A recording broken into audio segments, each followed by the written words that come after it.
Back at you, boys. We're going to do a test together on this 2011 Honda Accord 2.4 VTEC with a 5-speed. So it's a bad boy. We know that already. The complaint is they try to start it and there's a click. We'll go ahead and do that for you. Okay. Dig in.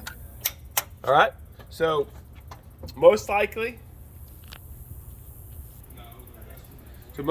it's a starter, but there is some proper testing you need to do to verify 100% that the starter is the fault here. Okay, it's most likely the solenoid. Let's not get it twisted here, but it's part of this starter on this Honda.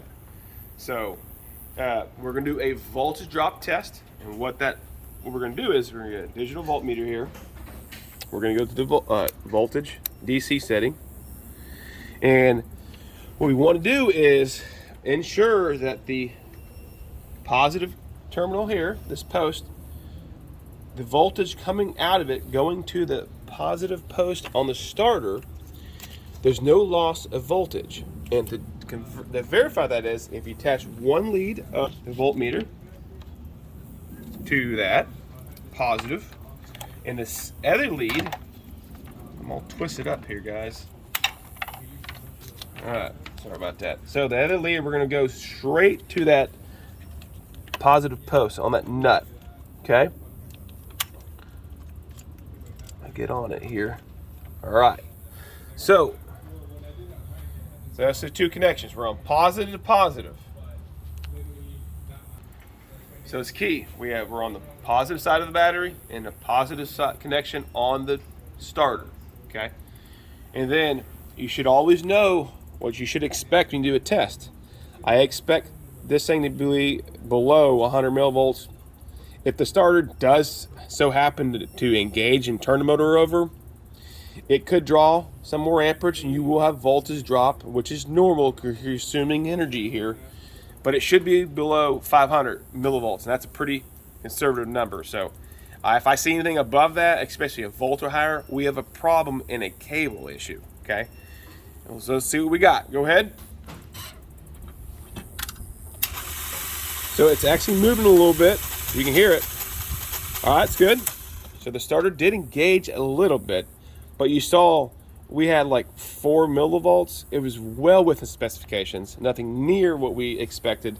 So that confirms 100% that this positive cable from the battery to the starter is good. There's no issues. We can rule it out. Now we're gonna do the same thing. We're gonna the negative side, and we're gonna find this starter gets its ground from the block or the transmission. In this case, it's a transmission. We're just gonna go to we're gonna go anywhere on the starter. You just like this was a bolt on there. You're good. Same numbers you should expect.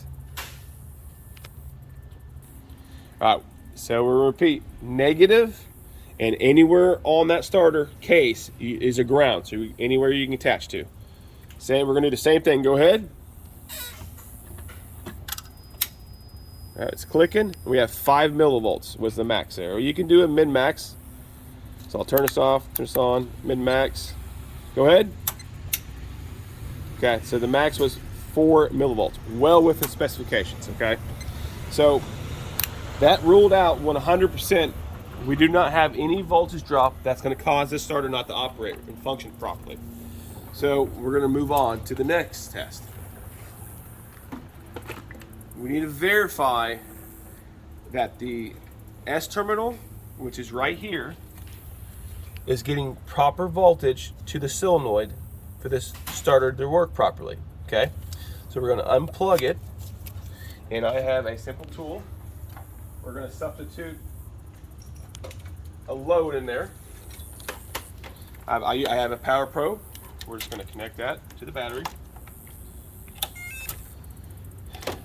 I have a male terminal, number 5, and then I have a load to substitute that wire that's going through a relay most likely can actually handle a load. So I'm going to plug this in. And then this is going to go to a ground source, which my power probe is going to provide that for me. All right, go ahead. All right, so that tells me 100% confidence that that wiring, that relay, that ignition switch is 100% okay. No problems at all. If you didn't have that set up and you had a power probe, it's another thing. So you just go to that pin and then apply power to it, and it clicks. That's another way to confirm that the starter is bad. If it's clicking like it's doing there, you heard.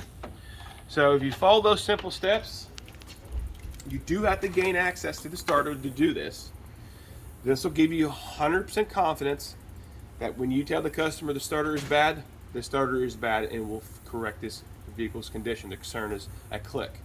So I hope this tip helps someone, because we don't change parts, we test.